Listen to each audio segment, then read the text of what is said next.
Bienvenidos sean todos a una nueva emisión de Los Cinecluberos, el podcast donde Luis Enrique Jiménez y yo, Emilio Méndez, en cada emisión discutimos una película distinta, usualmente relacionada con la distribución en México, ya sea en cartelera o en servicios de streaming. También sí es una época especial del año, ¿no? Pero en esta ocasión vamos a estar hablando un estreno, ¿no? ¿Y ese cuál va a ser, Luis? Pues ahora nos toca hablar de Elvis, de Baz Luhrmann, este biopic de el rey del rock, Elvis Presley, que pues ya tenía un buen rato cocinándose, según yo, se anunció hace ya un buen rato y supongo que por cosas de pandemia, no sé, se retrasó y hasta ahora por fin ha llegado a cines. Y creo que sí hay muchas cosas de qué hablar de esta película, en particular por esta tendencia de biopics que está llenando el cine comercial. Entonces, te pregunto, Emilio, ¿qué te pareció Elvis? Pues sí, justamente yo me acuerdo que ya había escuchado anunciado esta biopic de Elvis que no me emocionaba mucho, la verdad, porque sí yo veía que estaba muy como en sintonía con esta onda del estreno de Bohemian Bohemian Rhapsody. Rhapsody y de Rocketman, que son por supuesto las biopics recientes, y pues fue sorpresa, yo me enteré hasta hace poquito que era dirigida por Baz Luhrmann, lo cual pues significaba su regreso desde el 2000. ¿Tres? eh, ¿Dos? ¿13? Yo más bien pensaba si 13 o 14, pero 13 ha de ser. Sí, es Ujú. su regreso desde... Ah, sí, es 2013. Sí, sí, sí, me acuerdo. El Gran Gatsby se tenía que estrenar en Navidad del 2012 y fue un estreno Ujú. que se recorrió. Y sí, era su regreso desde pues, ya 9 años que no lo veíamos en salas. Había hecho esta serie de The Get Down en Netflix, que pues, solo tuvo 2 temporadas, Sí, es pero cierto. pues, su regreso, ¿no? Entonces, obviamente que era algo que anticipábamos sus fans. Obviamente yo aquí aclarar que soy... me gusta bastante Moulin Rouge y El Gran Gatsby. Entonces pues sí, era una película que me emocionaba bastante y pues ya viéndola ahora tengo que decir que es una película que me gustó. Me gustó a secas, la verdad. Y eso lo digo con cierto grado de tristeza porque yo no quería que esta película me gustara, sino pues estaba listo para amarla, así como amo las películas que yo mencioné previamente.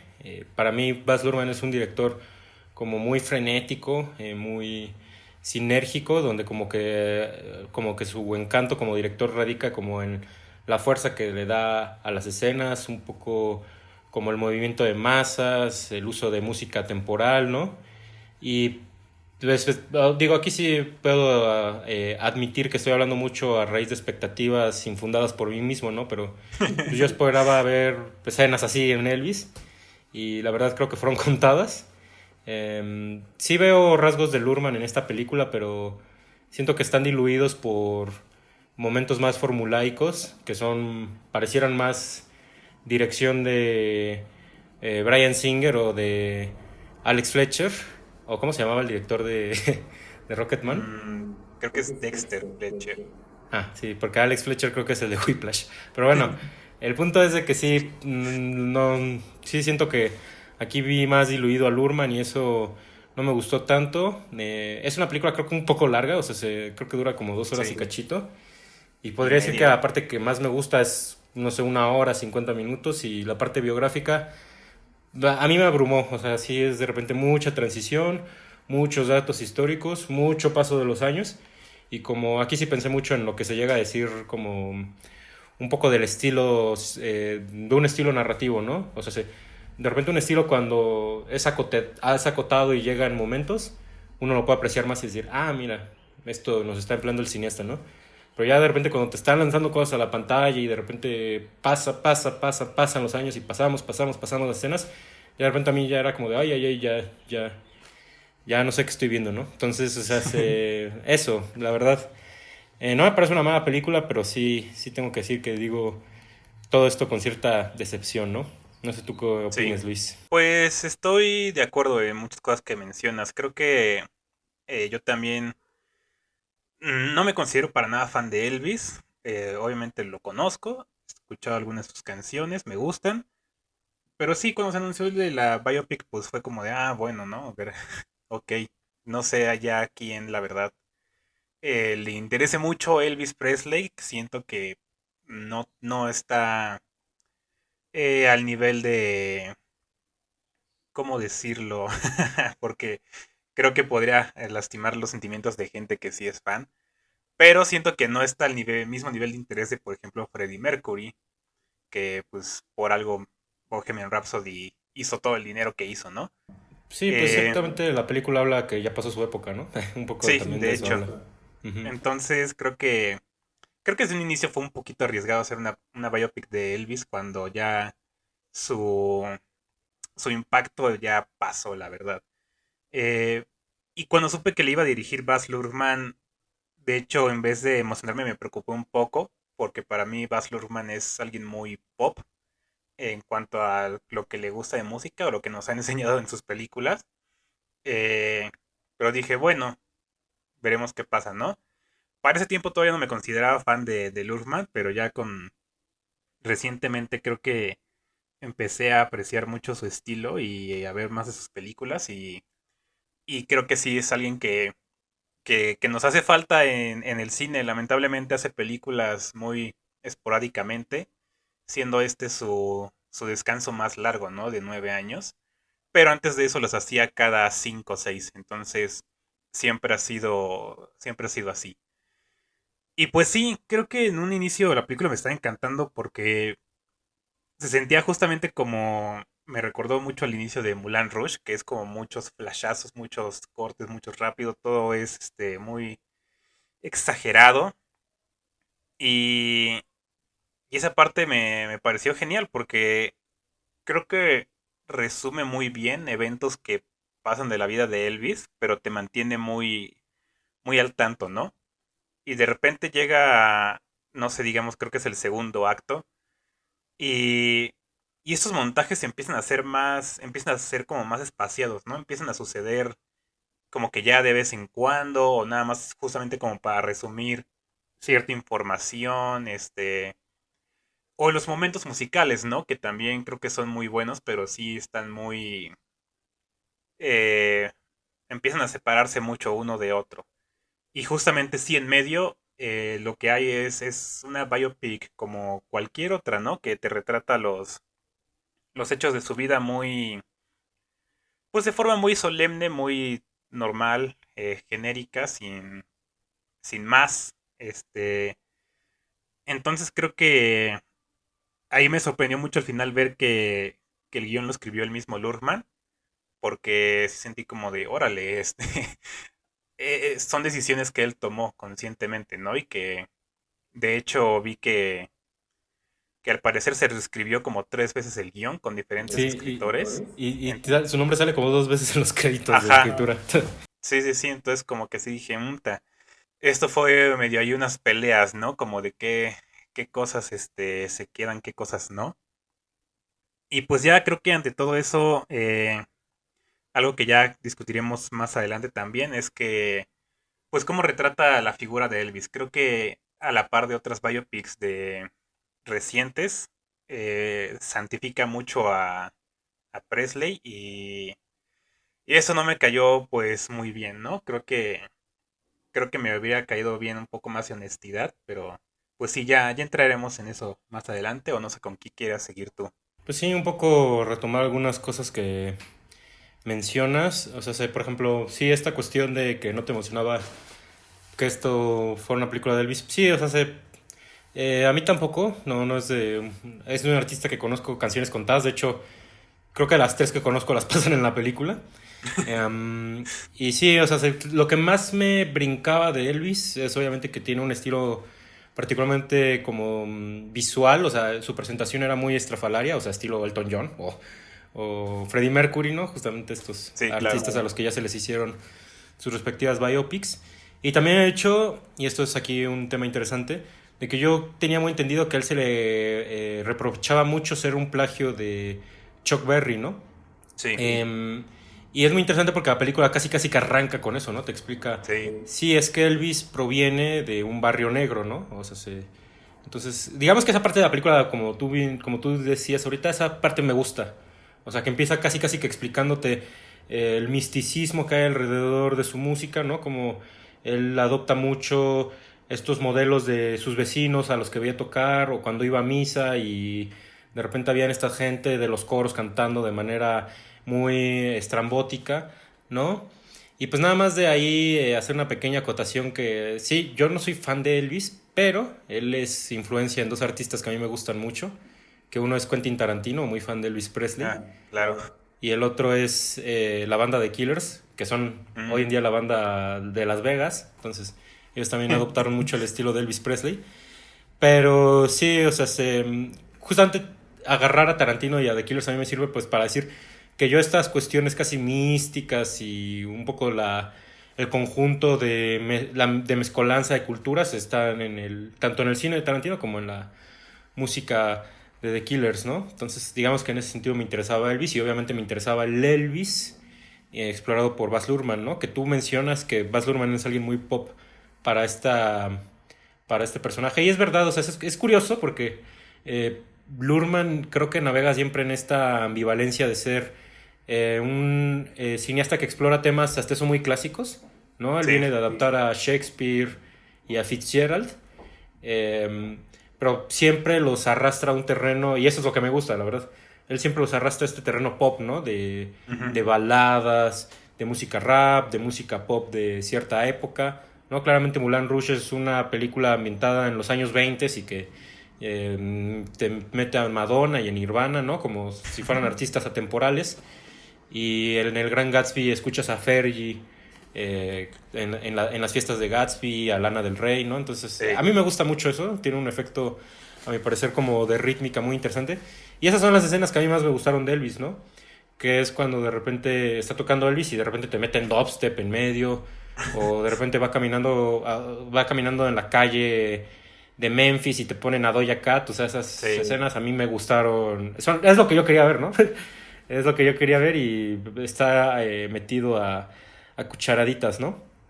Lo que me lleva un poco también a hablar, bueno, por ejemplo, esta cuestión que tú mencionas de cómo está a lo mejor glorificado Elvis. Digo, ahí sí yo no conozco bien los antecedentes de Elvis. Sé esta cuestión de que él tiene este fenómeno medio Luis Miguel, de que pues justamente con cada show se fue deteriorando su imagen, por ejemplo. Y tengo entendido lo de su muerte, que no sé si esto es spoiler, yo creo que no, porque esta es una película biográfica. Pero Sí. pues sí, o sea, o sea, su muerte, que no es mostrada aquí, sino solo es dicha. Él muere a raíz de una sobredosis de pastillas en el baño, ¿no? Entonces, o sea, sí tengo entendido esas partes de su vida, pero no sé lo demás, qué tan correcto o incorrecto era ese personaje. Pero yo podría alegar que seguramente la perspectiva que aquí le dio Luhrmann, pues sí, es muy de su cine, ¿no? Que Luhrmann por excelencia es un autor que le gusta explorar tragedias, le gusta explorar finales trágicos donde las personas no se quedan con el interés romántico, incluso donde los propios personajes mueren, ¿no? Y es ahí donde me brinca el que él se saltó la muerte de Elvis Presley, justamente, o sea, yo casi que era de los momentos que dije, a ver cómo lo explora y es uno que deliberadamente... Sí, yo también lo quería ver. sí, es uno que deliberadamente omite, ¿no? Pero sí, o sea, hay mucha... no sé qué tanto respeta la vida real y qué tanto respeta la realidad, pero sí, o sea, hasta eso a mí me gusta como su representación muy Baz Luhrmann, ¿no? Por ejemplo, el hecho de que de repente... La parte de la película que sí me gusta es el tramito final, que es cuando Elvis ya nomás se presenta en un hotel de Las Vegas, que creo que se llama Imperial o una onda así. Y ahí tal cual lo encierran en una torre como lo hiciera con el Gran Gatsby en su mansión o con Satine en Moulin Rouge, en el propio Moulin Rouge, ¿no? O sea, es que por cierto, aquí el padre de Elvis es interpretado por el duque de Moulin Rouge, entonces ahí hay como hay Sí, una es rima cierto, ahí. con razón decía que lo conocía. Sí, yo también de repente dije, el padre, y dije, Moulin Rouge, sí es cierto, es el duque. Ajá, sí, entonces, o sea, ahí hay una rima, ¿no? Pero esa parte que es eso es más Baz Luhrmann, ¿no? Cuando de repente encierra a su personaje en una torre de marfil. Pero, por ejemplo, la película, creo que la particularidad que tiene es que esta película es narrada no es narrada por Elvis. O sea, esta película tiene el mismo giro de Amadeus, que la película te la está narrando quien mató a la leyenda, ¿no? Que en este caso fue su manager, el coronel. Y siento que ahí hay una cuestión que entre que me gusta y entre no. Porque como que sí hay esta cuestión un tanto subjetiva, que es la que más me interesaba a mí, sabiendo que esta película no iba a ser narrada por Elvis, por así decirlo.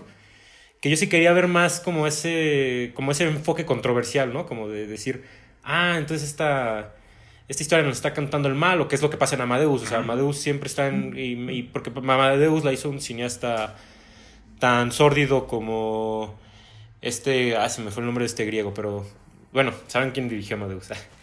eh, iba a decir Lántimos, pero no, él no dirigió Amadeus. No. Milos Forman, ya. Sí, Sí, sí es cierto. sí, Milos Forman, que es un cineasta muy sórdido, obviamente él sí respeta completamente esta perspectiva del hombre que asesinó a la leyenda, ¿no? Y siento que sí, aquí sí nos lo está narrando quien asesina a la leyenda, pero sí como que constantemente hay estos guiños como de, él es el malo, no se te olvide que él es el malo. Incluso al final la película Sí. termina con este recurso que yo definitivamente omitiría, no sé por qué lo usaron, que es el de las letras biográficas de y tal personaje tuvo tal destino y así. Y ahí pues te Sí. terminan, ahí para mí ya se termina de caer esta complejidad que pudo haber tenido la película, ¿no? Pero dentro donde sí hay un poco esta complejidad, y esta es otra rima que sí me gusta, es que esta suerte del coronel es una suerte de narrador resentido, ¿no? Un poco este mismo resentido que es el protagonista de Moulin Rouge, y tanto Gatsby como el protagonista del Gran Gatsby, quien te está narrando la historia, ¿no?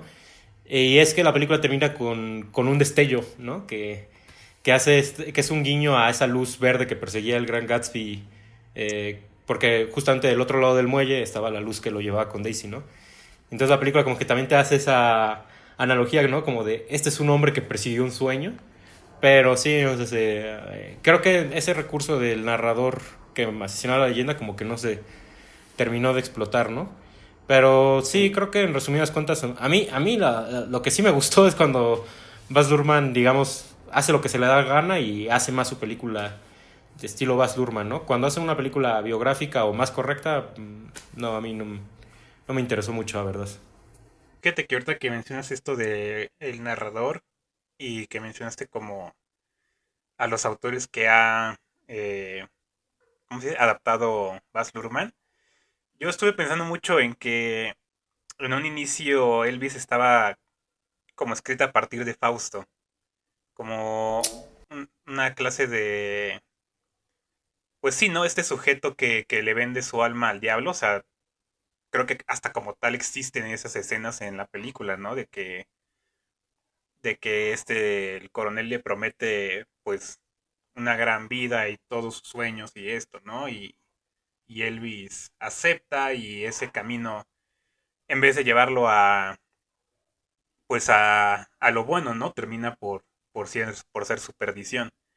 Eh, a mí justamente me gustó mucho el inicio, cómo empieza con eso, ¿no? Con el coronel diciéndote quién mató a Elvis y diciendo como sus razones, no sé, como un narrador, ¿cómo le suelen llamar? Este, el narrador no confiable, es que creo que en español no existe la palabra como tal que tiene el término en inglés. Sí, pero en español es narrador no confiable. No, no confiable, ajá. Ujú. Eh, entonces, a mí me gustaba eso, ¿no? Porque justamente ahí utiliza muy bien el estilo Baz Luhrmann. Me gustan mucho estas escenas que hace en las que el coronel está como en un casino y está jugando de alguna forma como con la suerte de Elvis. O sea, todo eso se me hizo muy, pues digamos, mágico, fantasioso y muy, pues sí, muy, muy fuera de lo que son las biopics. Entonces, eso, pues sí, o sea, creo que tienes razón. Si no lo iba a explorar, o sea, del todo, como esta idea del narrador no confiable, que es el coronel. O sea, pues sí, pudo haberlo omitido y empezar directo con el biopic normal, ¿no? O sea, porque yo sí siento muy fuerte esa desconexión, porque aparte de todo, creo que la gran diferencia es que cambia muy fuerte el punto de vista, ¿no? Porque estos primeros 40 minutos sí son del coronel, puro coronel, y de repente es como de, ah, ya, va Elvis, ¿no? Y cuando empieza la historia de Elvis, pues ya no es igual de emocionante, ya no hay esos mismos juegos, ya es todo así, pues sí, como decimos, ¿no? Ya es contando la historia de Elvis paso por paso, año por año.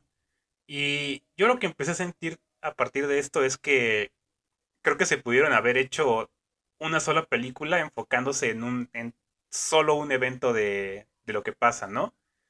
Creo que habrían hecho una muy buena película nada más de esta cuestión de dónde sacó sus influencias Elvis para su música, porque creo que ahí también como que sí van a tocar lo de la apropiación cultural, pero como que se echan para atrás, se echan para atrás, y eso es en parte porque no hay tiempo, ¿no? Para hacer todo eso en lo que dura la película, ¿no?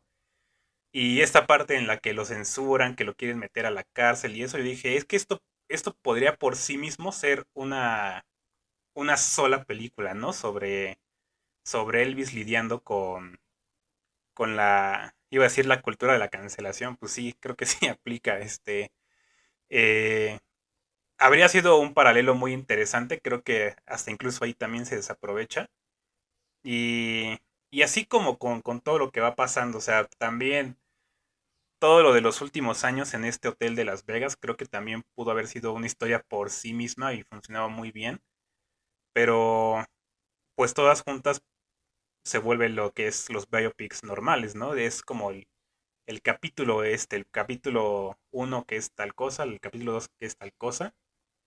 Entonces creo que sí, para mí lo mejor habría sido que se mantuvieran con la perspectiva del coronel toda la película, para hacer bien esta historia de Fausto, digamos, contada desde el punto de vista del diablo, pero pues si no iba a ser así, pues sí, lo mejor era echarlo todo para atrás, ¿no? Porque creo que es ahí donde se nota justamente lo que decía al inicio de que hay muchos escritores y se ve que la reescribieron varias veces. A lo mejor alguna vez eso fue el guión y cambió demasiado, ¿no? Con el tiempo. Entonces, sí, creo que ahí hay un problema en en la narración de la película, como que no me concuerda lo que pasa al inicio con el resto de la película.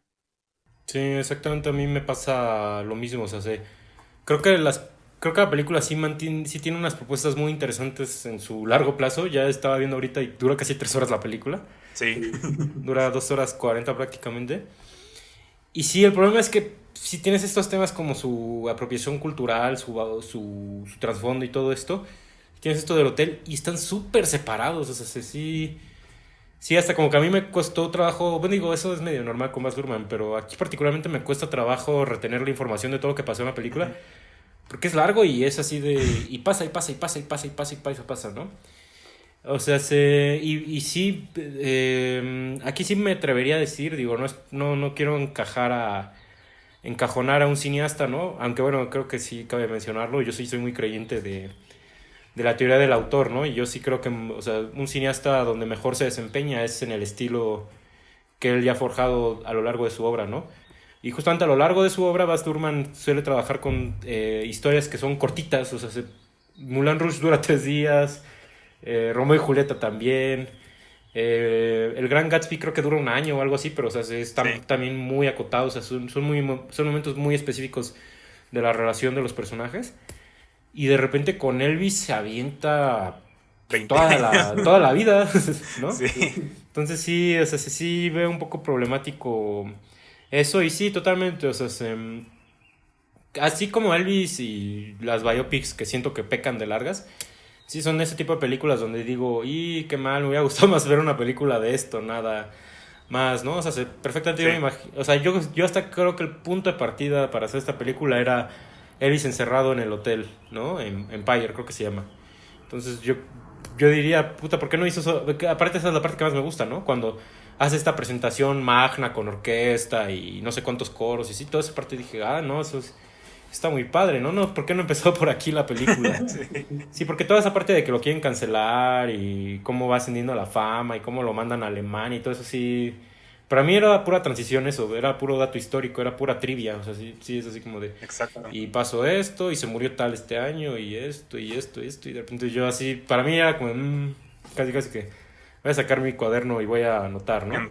Sí, Entonces, o sea, pues sí, sí, creo que esta película sí surge como de cinco películas que pudieron haber sí. se hecho de Elvis, ¿no? Y más pensando en, insisto, en como lo que es el estilo Lurman en su máxima expresión, que sí, o sea, creo que Lurman cuando se enfoca en un cierto periodo de tiempo es cuando más se da la oportunidad de jugar con el montaje y con, con las imágenes collage sí, ¿no? O sea, el inicio cuando te muestran quién era Elvis y te dice el coronel, yo fui el que lo puse en el escenario y de repente lo agarra del hospital y lo mete en un escenario tal cual y de repente te Sí. meten como 20 imágenes de Elvis en un concierto y documental y cosas así, eso se me hace padrísimo, ¿no? Pero eso es en momentos muy acotados, que es aquí cuando llego tal vez a la mejor escena de la película, que lamentablemente está muy al inicio, que es la de High Drive, ¿no? O sea, cuando el coronel conoce a, bueno, ve por primera vez a Elvis Ujú. Presley tocar en vivo, o sea, esa es la escena más Lurman y por ende para mí la mejor escena de la película y que, perdón por repetir todo lo que estoy diciendo, pero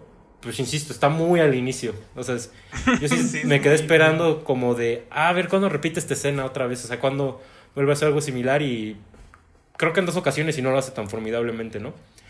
Que justamente allí tiene este tono muy Lurman, de aquel narrador como que te está presagiando una tragedia, ¿no? O sea, si Sí, cuando el coronel Parker ve por primera vez tocar a Elvis y te dice, yo ahí me di cuenta que él era mi destino, ajá, ahí sí, el dramatismo en su máxima intensidad, exacto. ¿no? O sea, es ahí donde sientes por las venas como la historia que te está contando este personaje, que fíjate, esta asociación que haces con Fausto, pues sí, ¿no? O sea, me tiene más sentido, ¿no?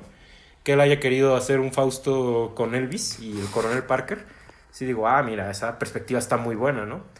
Eh, y entonces de repente, ay, esa escena me parece de verdad muy, muy buena, ¿no?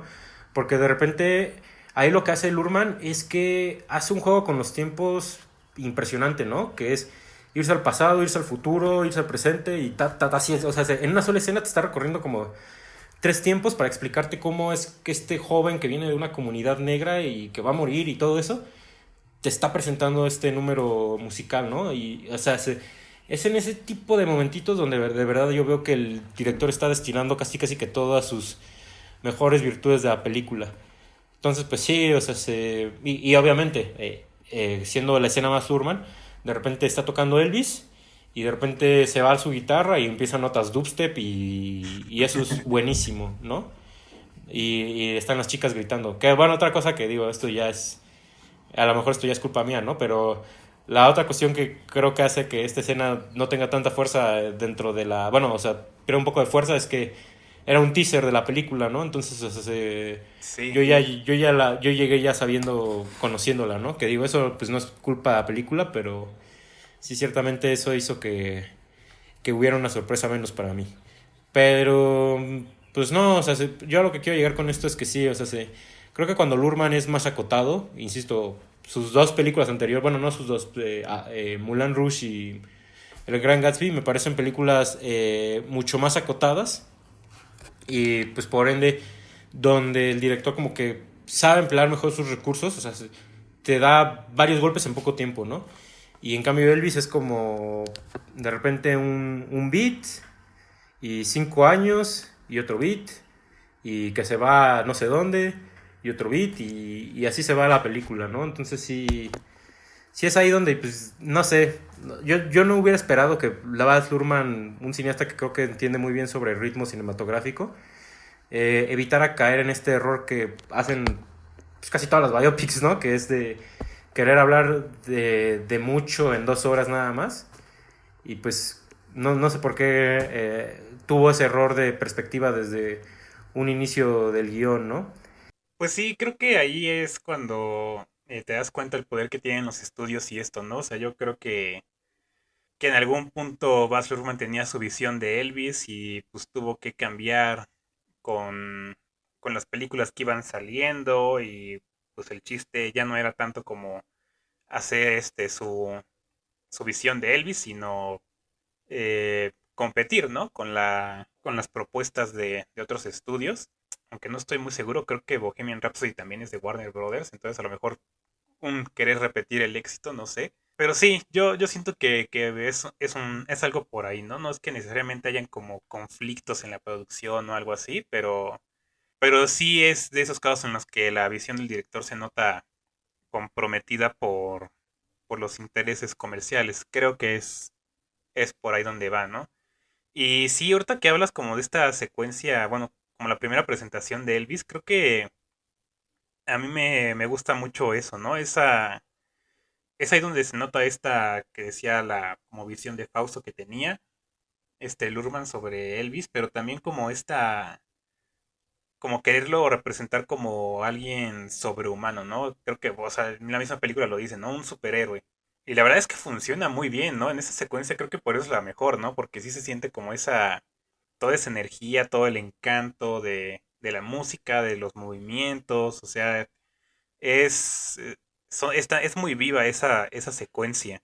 Y no sé, creo que, pues sí, a lo mejor no me gusta tanto como la idea de ver a Elvis Presley como un superhéroe, como una figura admirable, pero esa era la visión de Lurman y creo que en esos momentos la hizo bastante bien.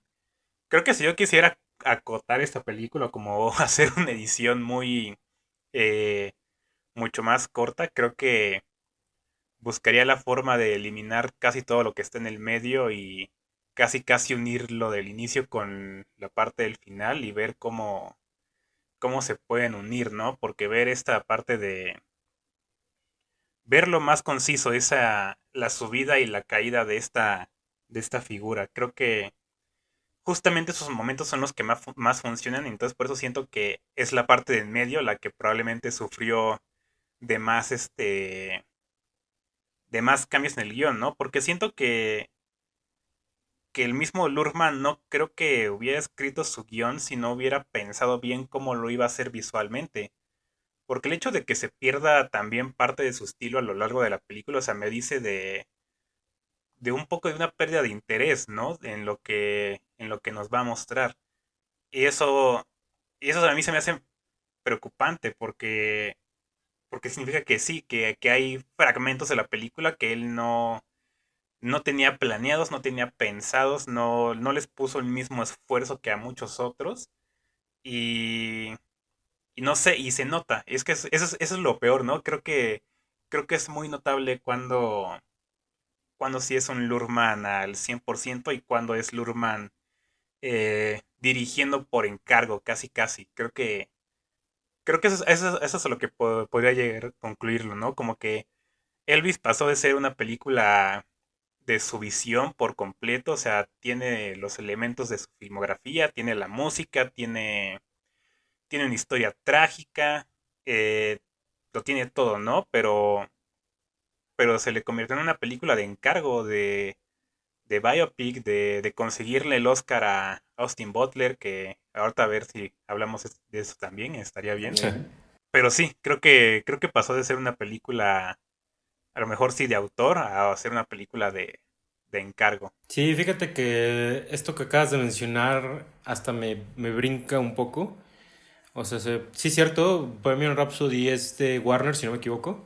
Ujú. Y sí, o sea, se repite un poco esta perspectiva de Bohemian Rhapsody y de Rocketman como casi de ser justificaciones para los protagonistas, de decirte, mira, conoce a la persona que estropeó sus vidas, ¿no? Porque ellos Sí, pudieron haber sido más, pero si no los hubieran inducido a los sí. vicios.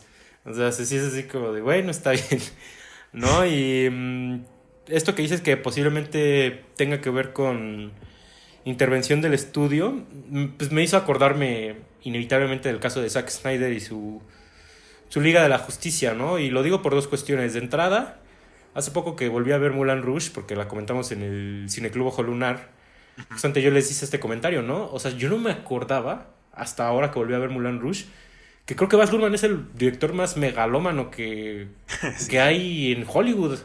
O sea, si de verdad tú comparas Moulin Rouge con, bueno, el ritmo de Moulin Rouge con el de Liga de la Justicia versión Zack Snyder o con cualquier película de Michael Bay, que es usualmente el director que se dice más el más megalomaníaco, no juegues, o sea, no se compara la cantidad de planos que tiene no. Moulin Rouge. O sea, Moulin Rouge, y esto lo digo como una virtud, tiene planos que duran lo de un parpadeo. O sea, Sí, esa exploración de la escena es una vertiginosidad que yo no estoy seguro dónde más la he visto, ¿no? Y es aquí donde regreso al caso de Zack Snyder y su Liga de la Justicia, porque esto que yo estoy hablando con decepción de Elvis, de decir, chin, no sé qué pasó con la voz del autor aquí. Me acuerdo que lo mismo pensé cuando vi la Liga de la Justicia del ujú, 2017. Porque, o sea, hoy en día ya se es muy sabido lo de que se le quitó el control a Snyder y todo eso. Pero en el 2017 lo único que se sabía era lo de que su hija se había suicidado y que él no estuvo en la sí, y que edición. había dejado la película. Ajá. Pero yo pensé, o sea, lo demás sigue intacto, ¿no? La dirección, más porque se cometió la trampa. No sé ahí por qué no hicieron eso, pero no se le dio, en la versión del 2017, en los créditos no está Whedon como director. Lo cual a mí se me hace muy injusto, tanto para los Ah, dos, sí, cierto. para Sí, Snyder y sí. para Whedon no se me hace injusto. O sea, esa versión debería decir dirigida por Joss Whedon y por Zack Snyder. Esa versión debería decir eso.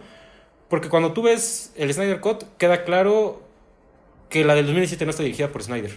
Y obviamente que aquí quiero dejar en claro, nuevamente defendiendo la postura del autor, que ser director de una película no solo es estar en el set, digo, para muchos directores más de estudio posiblemente sí, pero en una cuestión más formalista es un control absoluto de la película. Y eso significaría lo que hay antes y lo que hay después, ¿no? Y cuando se habla del después implica también una cuestión de montaje, ¿no? Pero entonces yo cuando vi la Liga de la Justicia del 2017 yo pensé que sí era una película de Zack Snyder, o sea, que él sí había estado en gran parte del proceso y que él era responsable del resultado final. Y entonces cuando vi la película yo pensé, te juro que pensé saliendo de la sala, Zack Snyder ya se rindió. O sea, Zack Snyder ya renunció a su estilo, él ya no quiere hacer más películas como Batman y Superman, ya quiere ser un director más convencional. La neta, qué triste, ya lo perdimos, ¿no? Entonces salió el Snyder Cut y la neta para mí fue una gran noticia que su megalomanía regresó en exceso. Digo, ya tuvimos, fue nuestra primera discusión en los cinecluberos, ¿no? Y es una película que yo celebré en su momento porque, o sea, porque es eso, o sea, a lo mejor es perfectible, o sea, tampoco estoy diciendo que fuera de las grandes películas del año, pero a mí me entusiasma ver una voz que predomina dentro de una película, ¿no? Sí.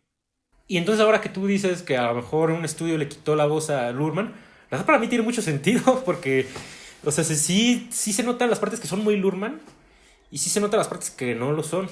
Y completamente yo estoy de acuerdo, la parte que menos me interesa es la parte del medio.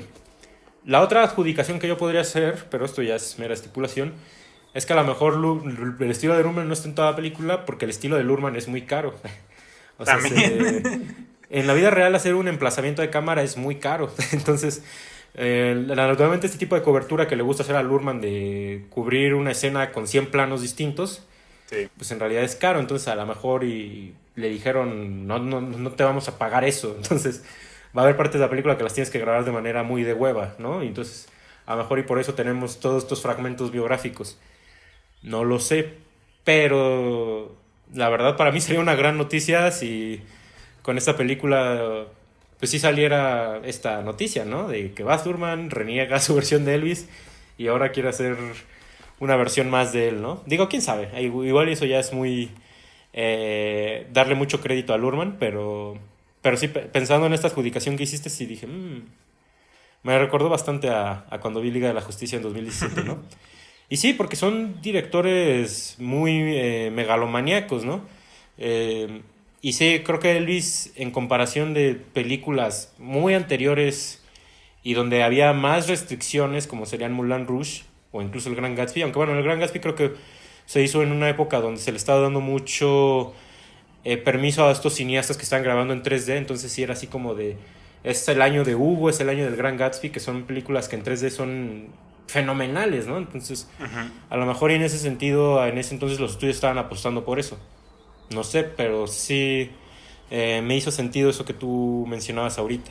Sí, creo que sí hay algo ahí como eh, de eso, ¿no? Como digo, o sea, no es como necesariamente que haya llegado a niveles de lo que pasó con Zack Snyder, o sea, a lo mejor no, Pero sí, sí se nota, ¿no? Creo que es muy obvio para mí cuando los cineastas tienen verdadero interés por lo que están enseñando que cuando no. Y sí, muchas escenas de Elvis para mí fueron pues totalmente desinteresadas de lo que estaba pasando. A mí sí me gustaría ver cómo habría sido la visión completamente de Lurman. O sea, creo que sí, a lo mejor también entrarían problemas como de logística, porque sí, sí se nota que su intención era como un poquito más de efectos especiales, de pues todo más exagerado en general, ¿no? Porque creo que de hecho así hay muchos momentos que son tomas completamente en CGI que a lo mejor una película de ese tipo no tendría que requerirlas, pero pues esa es la cosa, ¿no? Creo que tampoco hay que decir como que, es que porque es biopic no debería de tener tanto CGI y eso, ¿no? Pues creo que no es algo que tendría que considerar, no tendría que ser preocupación o algo, pero bueno. Sí, creo que es mucho de eso, se nota la pérdida de la voz de Lurman muy a la mitad de la película. Y pues creo que ya casi entrando para la parte final de la discusión, creo que lo que a mí me queda, pues siempre hablarlo un poco es esta cuestión como de la forma en la que se pone a Elvis.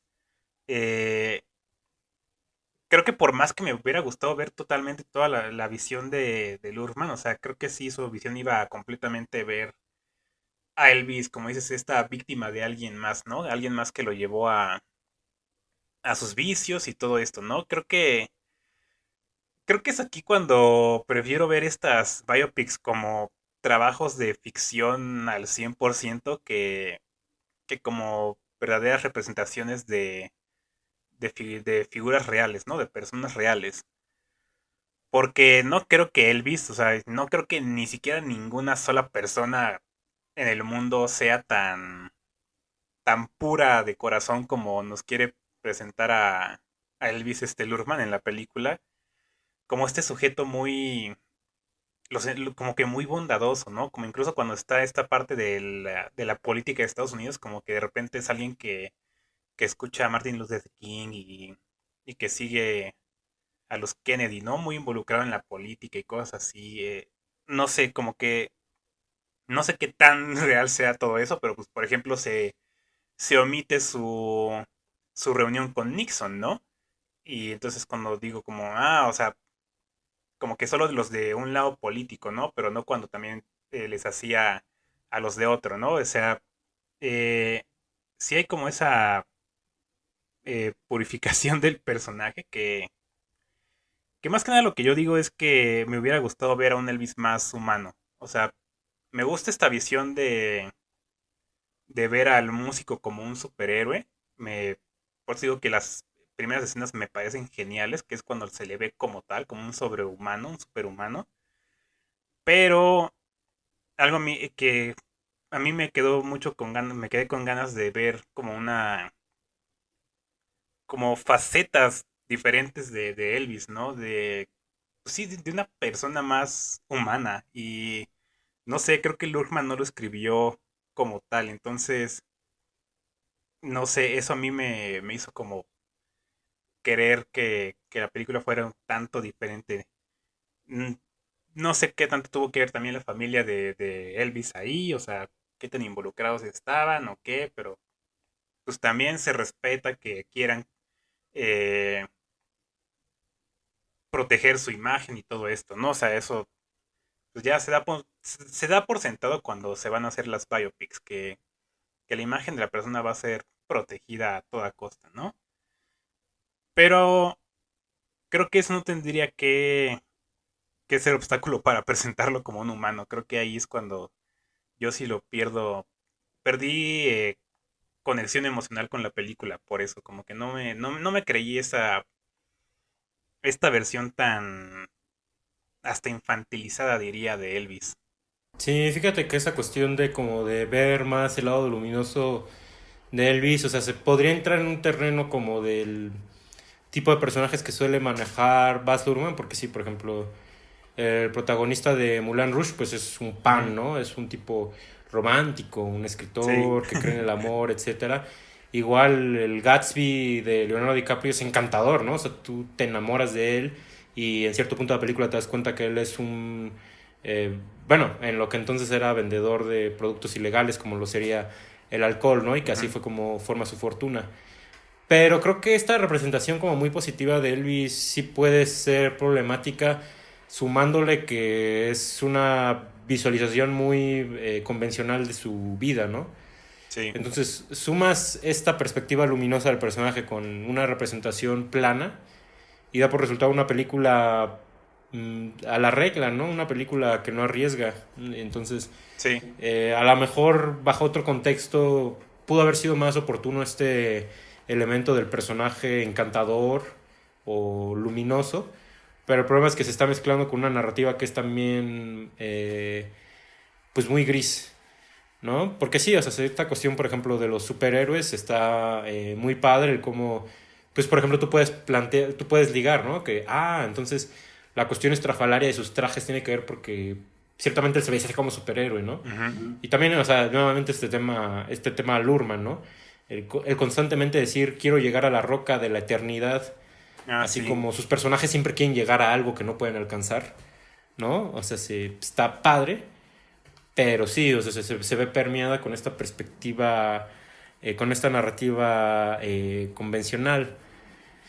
Entonces, sí, digo, creo que al hablar de Elvis, creo que podríamos estar hablando y ciertamente ser reiterativos en enumerar, pues, elementos de las biopics que ciertamente no funcionan, bueno, que ya son muy repetitivos, ¿no? Ya son muy redundantes y que brindan una película más del montón, ¿no? Que es personajes sin complejizar, abarcar sí. largos periodos de tiempo, decir en voz alta cosas que los personajes ya saben de cajón, o sea, sí es como pues un estilo más convencional, ¿no? Digo, por ejemplo, este año se va a estrenar la película de Blonde de Marilyn Monroe, que va a ser protagonizada por Ana de Armas y va a ser dirigida por Andrew Dominic y ya ha sido como muy vendida como que va a ser una película muy incorrecta sobre Marilyn Monroe, entonces pues va a ser interesante ver si a lo mejor nos va a servir esa película como antítesis a esta cuestión a esta película de Elvis, ¿no? Puede ser. Pero ojalá, Yo yo también confío en creo que Andrew ojalá. Dominic, Andrew Dominic es un muy buen director, entonces ojalá él sí haga esta versión más sucia de un personaje. Y sí, porque también el lado correcto de Marilyn ya lo tenemos, ¿no? Entonces Sí, estaría bien ver su versión como más sucia. Y pues nada, ¿no? O sea, creo que sí digo un poco con tristeza que esta película sí resulta ser como un ejemplo más convencional de una biopic. Ciertamente me da gusto que Baz Luhrmann regrese, pero bueno, ojalá haya un esclarecimiento como de por qué hizo esta película tan convencional y que ya no se tarde en hacer otra película, ¿no? Porque sí, eso iba a decir, que ya no se tarde tanto. yo adjudico un poco la torpeza de esta película a sus años que él estuvo sin dirigir, entonces pues ya, ¿no? Puede O sea, ser. ya calentó motores, pues ya échate otra y esta ya hazla más acotada y hazla más frenética, ¿no? Digo, ya Sí, sé que algo esto suyo. parece lista de deseos, pero eh, pues eso es Moulin Rouge, ¿no? Eso es Moulin Rouge Sí, claro. y eso es el Gran Gatsby y eso es Romeo y Julieta, ¿no? Entonces, ese es el Lurman que creo que que se hizo famoso y el que nos corazonó a sus fans, ¿no? Exacto. Y fíjate que creo que la que no hemos mencionado es Australia. Yo no la he visto. Yo no he hablado de ella porque no la he visto, pero sí me gustaría verla en algún momento si es que está en alguna plataforma de streaming. Pues yo acabo de ver que va a sacar un corte como de 6 horas, creo. Lo va a hacer como miniserie. Algo así va a ser. O sea, Entonces ¿la va a rehacer? ajá, la va O a lo que ya está reeditar. grabado? No, o sea, la va a reeditar. O sea, creo que la película dura como 2, 3 horas y la va a hacer casi al doble. Entonces Como creo que esta me voy a versión que hizo esperar. Tarantino de The Hateful Eight, ¿no? Que creo que la grabó Ándale, más o media hora menos. para una serie de Netflix que nunca llegó a México, maldita sea. Sí, eso es horrible. Pero sí, creo que me voy a esperar a que la saque para verla bien. Y pues ya creo que yo para cerrar, creo que, pues sí, ya dijimos bastante de la película, lo que nos gustó y lo que no, pero creo que sí quisiera hacer la mención de Austin Butler, porque yo la verdad es que no no sabía qué esperar de su actuación. No es, pues es un actor que creo que a lo mucho lo conocemos por su aparición en iCarly. Y ahí sale en Once Upon a Time in Hollywood. Es este Rex. Y, y ya. Y es como todo lo que ha hecho, ¿no? Entonces, pues yo no tenía ninguna expectativa ni nada de qué iba a ser en su actuación de Elvis. Y la verdad es que me quedé, me quedé callado. No sabía cómo reaccionar a ese nivel de transformación, porque creo que es lo único que puedo decir que es una locura el nivel de personificación al que llegó, o sea, desde la voz, del cantar, los movimientos, o sea, me enloqueció este sujeto y sí me deja con ganas de ver qué puede hacer más adelante.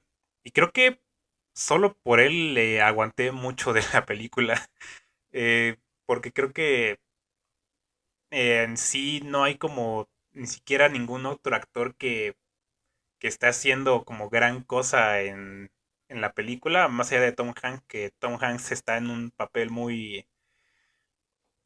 Ni siquiera sé cómo describirlo, o sea, hay quienes dicen que es terrible, a mí me pareció que es genial en... No sé, no sé ni siquiera cómo describirlo, pero a mí me gustó mucho Tom Hanks aquí. Eh, Muy caricaturesco, pero me gusta. Y Austin Butler me voló la cabeza. Creo que, no sé, si sí gana el Oscar, que creo que la campaña va a estar hecha para que lo gane. Diría que lo podría tener merecido, pero pues no sabemos qué salga de aquí en unos meses, ¿no? Entonces no quiero afirmar nada, pero sí me pareció una actuación muy pues, impresionante, demasiado, me quedé encantado con este sujeto. Sí, digo, eso que mencionas de Tom Hanks. Sí, o sea, es muy caricaturizado, pero pues la propia película ya es caricaturizada, ¿no? Entonces Sí, creo que se podía dar el permiso a una representación así. A lo mejor eso de que exagera mucho el acento sí te puede sacar, ¿no? Esto un poco rima a lo que le pasó a Jared Leto en La Casa Gucci. también. Pero a mí me gusta la actuación de Tom Hanks porque aparte él rompe su estereotipo de que normalmente Tom Hanks es el personaje noble, como Sí, más generoso, ¿no? Y aquí pues es un desgraciado, ¿no? Entonces, eso a mí me gusta, que salga de ese molde. Y sí, Austin Butler también, yo creo que hizo una muy buena actuación. No estoy seguro bien cómo habla, aunque ahorita que dijiste que él interpreta a Rex en Once Upon a Time in Hollywood ya me viene mejor a colación qué tipo de voz tiene. Pero sí, o sea, limita muy bien los rasgos de Elvis y también su cualidad interpretativa. Entonces igual me gustó mucho. No sé si no sé si vayan a nominar al Oscar. No me acuerdo cuál fue el caso de este actor que hizo a Elton John. Pero creo que justamente, ¿no? La de sí. Rocketman se esperaba que fuera a repetir el fenómeno de Bohemian Rhapsody en la entrega de los Oscars. Y no, creo que Y solo no, sí es la cierto, nominaron ¿eh? a Mejor Canción y en algunos premios sí nominaron a este chico a Mejor Actuación, ¿no? En este caso, sí, yo no veo a la película pudiendo estar nominada siquiera en edición o en dirección de arte. Que sí, pues como olvidar cuando el Gran Gatsby ganó muy merecidamente a Mejor Vestuario. Sí. Pero sí, veo difícil, pero sí, casi que el único que le veo chance en esta producción sería Austin Butler. Pues sí, es probablemente, pero ya me metiste en dudas con ese caso de Rocketman, porque es cierto, se estrenó igual por estas fechas que, digamos, son un poquito prontas para la temporada del Oscar. Pero pues sí, ya veremos, ¿no? Y de todos modos, pues hay que decirlo, ¿no? O sea, no valdría, no, no es el gran mérito, ¿no? El Oscar realmente. Creo que la actuación por sí misma ya habló y creo que con eso debería de bastar. Pero pues bueno, creo que para mí sí rescató bastante de la película, al menos en estas partes que pues no son realmente muy interesantes o no están al mismo ritmo del inicio y del final. Pues ya creo que con eso eh, termino mi parte. No sé si quieras tú comentar algo más. No, creo que igual ya Sí, dije ya lo que se está. tenía que decir. Pues sí, ya despotricamos todo lo que teníamos que. Sí, Pero pues sí, hasta me siento mal cuando terminamos este tipo de podcast, ¿no? Cuando amedrentamos a las películas por sí, igual. Que me está acordando sí, de la vez que discutimos la de In the Heights. ándale, sí es Hasta cierto. me pesa la conciencia como de, chin, no sé si me pasé de... No sé Sí, si le dejé caer todo. sí, yo por eso quise acabar con lo de Austin Butler, porque al menos acabamos positivamente. Porque Sí, hasta eso eso, sí. pues creo que sí hay que, lo repito, yo disfruté la película, me gustó con todo y lo que ya dije, que no, y que Sí, detesté y yo todo, estoy igual. me gustó. Entonces, sí me imagino viéndola alguna vez, otra vez, quién sabe, pero En sí una de me esas, gustó. ¿no? Ajá, puede pasar. Y pues ya, sí, rezar para que Baz Luhrmann regrese pronto. Que no tarde tanto. Exacto, y pues si ya llegaron hasta este punto, pues gracias y los esperamos a la próxima. Gracias por vernos.